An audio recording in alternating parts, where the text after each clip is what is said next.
I'm like, where did the name come from? Well, the Oyo name came from my grandmother. Okay. Oyo was and is our affectionate nickname that we understand later was from the Oyo tribe in Africa, the Oyo Empire. Okay. But that's not how the name sort of stuck on her, which is kind of weird, you know.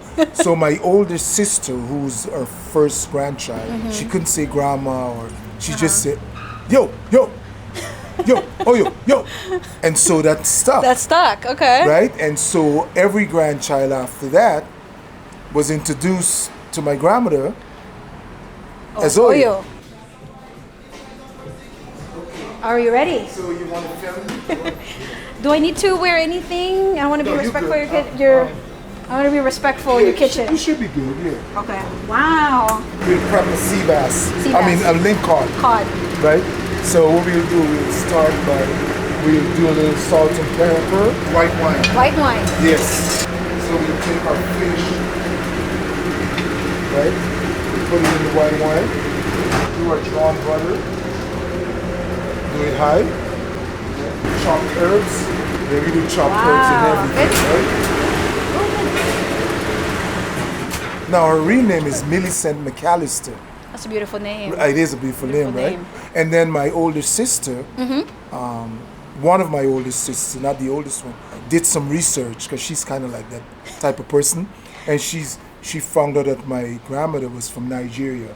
Oh, okay. Oyo, Nigeria to be specific. The Oyo just like region. a tribe, region. That's the region, yeah. Wow. So yeah. that was like an inspiration for your restaurant. And so yeah, given that being raised in a household, 10 brothers and sisters, I gravitated towards my grandmother because she was like the matriarch of the family. That was like the head. The head right? of the family, yeah. so she cooked.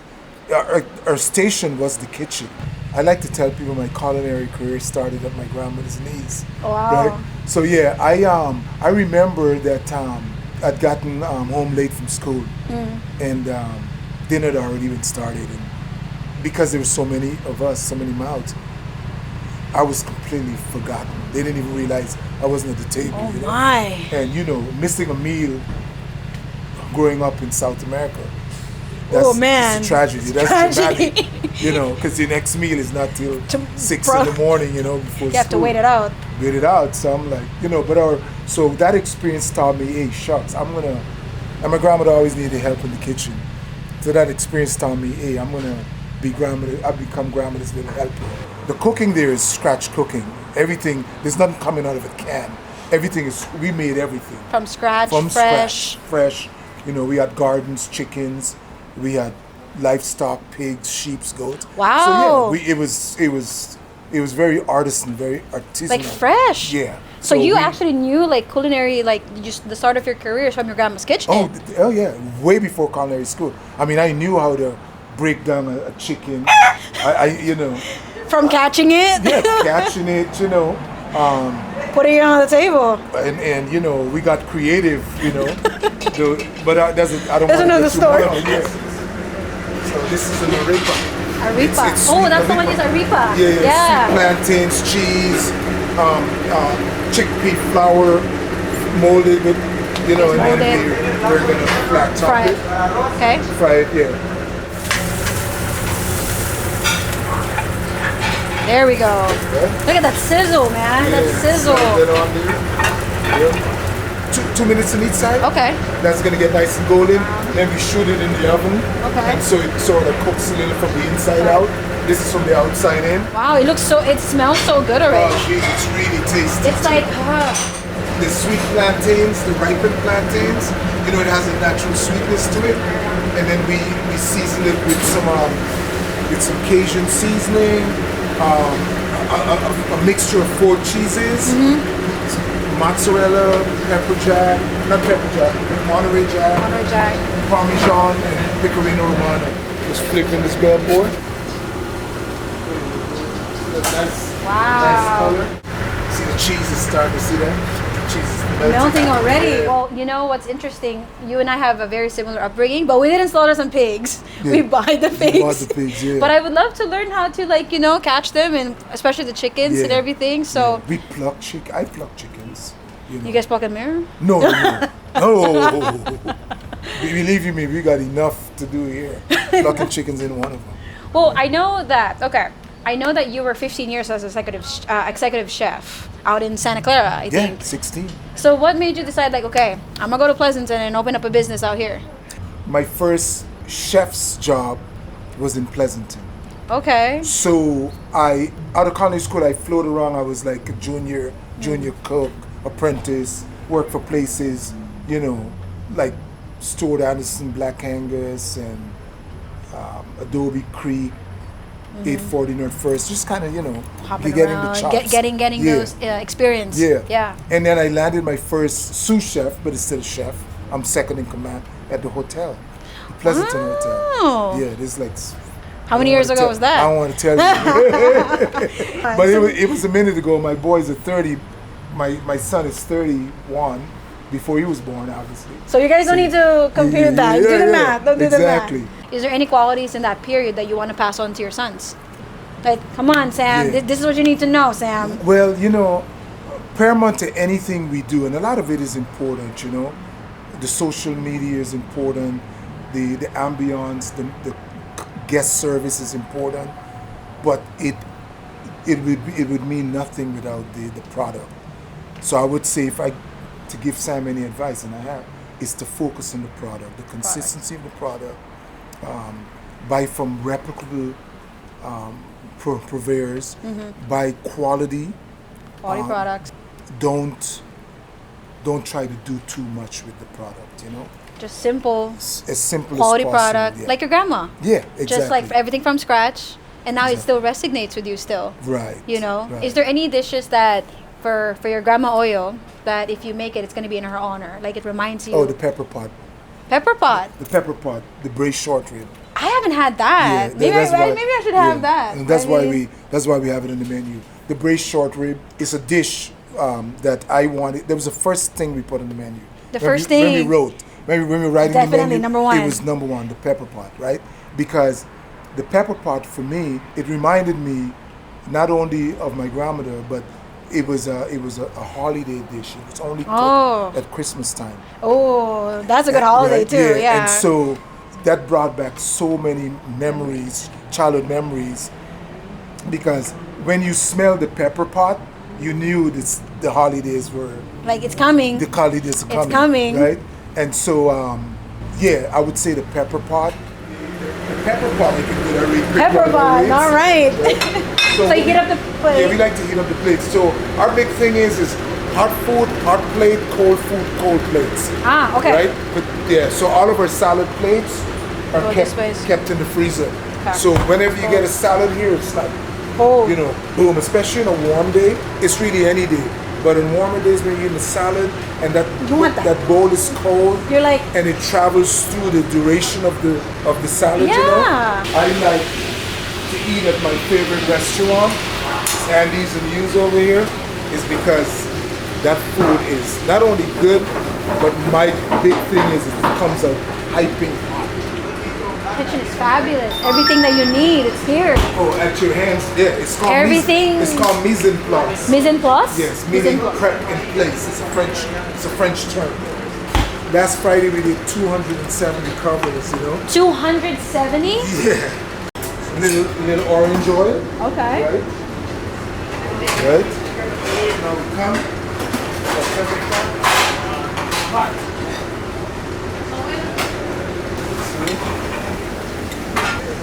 See that nice hot plate, some sizzles? some sizzle Gotta on love that, yeah. I love that. I just want to eat it. And then this is the carnation. Wow. So it's a herb salad. Herb salad. Yeah. And what It we smells do, so good from here. I know, right? Oh. Voila. Bon appetit. Wow. So pepper pot, let me tell you what it is. So pepper pot, it started out with the indigenous folks of Guyana. It's a perpetual pot. But over the Perpetual pot. years it's kind of Sure. come down here to pepper pot, right? So basically because back then the natives didn't have refrigeration. So what they did, they created a perpetual pot that never stopped. Some pots were 5, 6, 7 years old. it always kept going Wow. on the burner, right? Continuously. And they just producing. added to it. So they went out, they hunted, Put it back. and they just put it in there, and then they just ate from it, went back, and it just kept going. Kept going and producing right? for it. Yeah. What we What's did. like the process of like creating a menu? Oh. Like, do you go in your childhood? Do you go to like places that you've been? Yeah. Like, what's the process? Well, yes, the going into the childhood obviously is where we brought that dish from, and Right. many of the dishes on the menu. But then the next thing we have to consider is being able to source the ingredients. Yeah. Which has been a huge challenge for us. Not anymore, because we've got some imports coming in from Guyana. But at the beginning, yeah, it was huge consideration, and it still is to a certain degree, because like right now I'm evolving the menu every month, every Evolving. week. You gotta evolve, right? Yeah. And so that process is always kind of like stressful, because it's like, okay, we want to do this thing, but where do we Where do you get find the it? ingredients? So now we got to get back, on the phone, get back to like, hey, Florida, hey, New York. You got something for me, you know, and looking at the who's ingredients. carrying this product, and if I commit to it, can you guys supply it with any If it goes well, interruptions? yeah. Every time we make a new item, we bring it out and we just munched. Yeah. I mean, it could have been 2 minutes, but since we were yapping, and what you want to do when you plate, you want to not cover. If there's 6 components on the plate or 3 or 4, you want all of them to be visible. So then we take that. So show off all the components, Yeah. all that. Whoever orders this dish is in for a treat. So that's the jackfruit sauce. Ooh, You see all of my components now show it all. are Yeah. visible, right? So you can see everything that's on this plate, Ooh. right?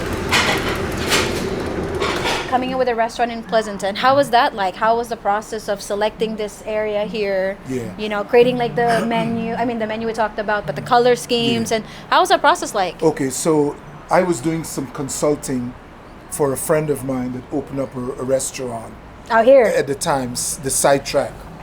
we know sidetrack. But one of the yeah. partners' name was Skip.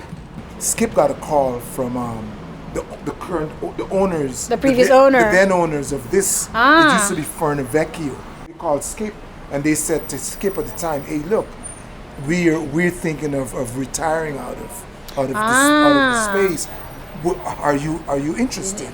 Right. And so Skip and I were working together, like, as I said, on some consulting and then some menu items and stuff for them. And I think at the time I was working for a produce company.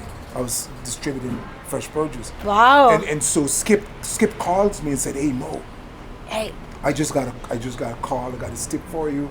I'm not interested. I'm doing a restaurant right now. I'm not interested in Expanding, another branch. Yeah. He said, "But I know you were always talking about about wanting to branch off." Yeah. Do you remember when you got the keys, and you just walked in here? Oh. Yeah. It's funny you ask that. So we got the keys, but something interesting happened, right? So when we got approved to open, something came over me. I was like, I could have opened. We opened up September 10th. Mm-hmm. I could have opened up September 5th, but for 5 days, there was a stuckness in me, and I remember I was like, and remember we were already gone through all the training, Everything. we trained the staff, trained the chefs. I had a full staff, but it was like a moment where I crashed. And I remember I went to my son's house, my oldest son. I went into his room, and he knows me, My dad's in the room. Yeah, I went in there, and he's like, I'm like, I want to make sure we get one more day of training. And then he's going, "Dad," he said, "just open up. You got this. I know you." Aww. And I looked at him and I'm going, That's what you need. but it was only he that could have told me that.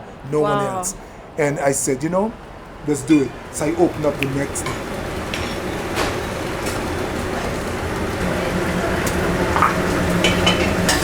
Citrus sauce.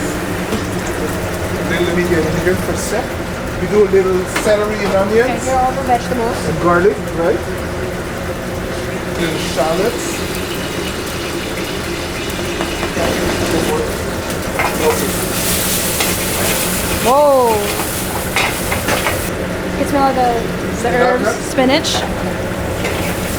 And we want to wilt spinach, not moulard, right? Right. So we'll stop it here. Okay. Then we're gonna take this wonderful shallots. We're gonna grab it in there. Right? Some of these jackfruit.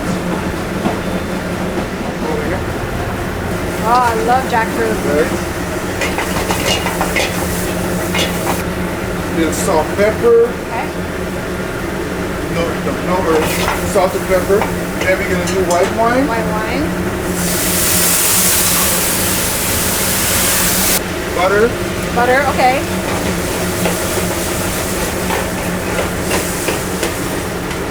And can send something out and let the customer be the guinea pig. Yeah, taste it. Good? Can we go for it? And now we stop there. Okay. Right? A little honey, drizzle of some honey. Drizzle it, you know. So this is the balance right here. So the what we were wanting out of the jackfruit was a little hint of sweetness, but it didn't give us all of it that I wanted. So I just drizzled some honey, right? Here, take one of those. Okay. Oh yeah. For the butter sauce. Come on now. Right? So now we come. I could taste the honey, the jackfruit, everything. Yes. So now we come, we taste this with the natural sauces from the fish. This natural oils from the fish, right? So we just baste it up nicely. So how long did you cook it in the oven for? It was in there for 7 minutes. 7 minutes? Yeah.